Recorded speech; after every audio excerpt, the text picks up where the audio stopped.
the materials and how they burn in space, and this is for the future missions when we go into the lunar surface again or going into another planet. So we need to test materials and how they react in microgravity and different atmospheres, let's say on Mars, for example. So a lot of excitement. I'm really excited to conduct a lot of science and communicate whatever we have back to the people on Earth.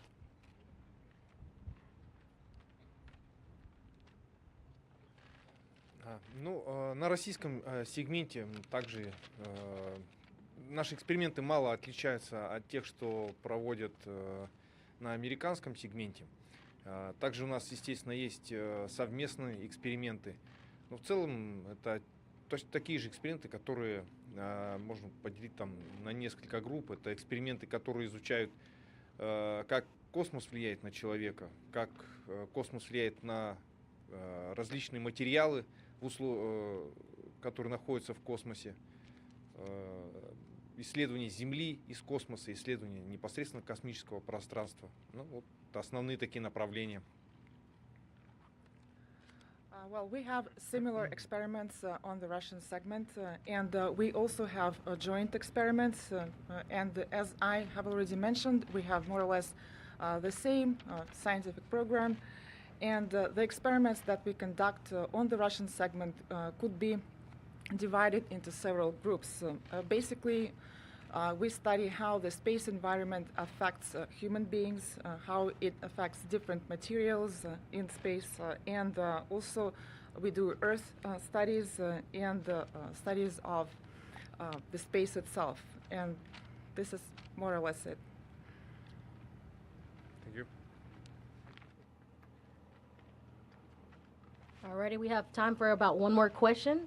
You can step up and ask the final question. Scott Heidler, West 2, NBC Orlando. For Pilot Hobart, now that we're seeing the seventh Dragon crew capsule being used, the seventh time, I should say, do you get briefing notes or do you have conversations with the previous pilots? And is that specific to each capsule, or is that kind of general how they maneuver? In other words, like I would imagine that pilots for airplanes, they talk about this certain aircraft versus that certain aircraft. Yeah, absolutely. That's been one of the coolest parts of all our training. Our capsule, Endeavour, this will be the fourth crewed flight of Endeavour. So Endeavour flew on Demo 2, flew on Crew 2, the Axiom 1 mission, and then will be the fourth crewed flight.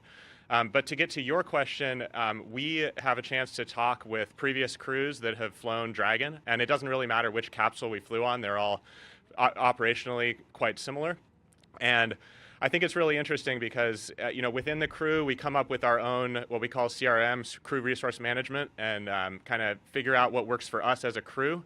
And that's, myself and Steve, but then also Sultan and Andre are a huge part of that. So when we train, for example, emergencies out at Hawthorne, the whole crew, all four of us, come together to organize the capsule. And for example, if we're training for something like an emergency deorbit, everybody has a really big role in pulling that together. Each crew is slightly different in how we choose to manage that, but the conversations with previous NASA crews have been really informative for helping to establish that CRM and figure out what worked for previous crews. Thank you, and that's going to conclude the Q&A portion for media. I will tell the crew, I want you guys to stick around for a photo op after this, and I'm going to turn it back over to the Deputy Director of the Kennedy Space Center, Kelvin Manning. So again, thank you so much for joining us to welcome Crew 6, Steve, Woody, Sultan, and Andre. We look forward to a beautiful launch next week and a successful mission.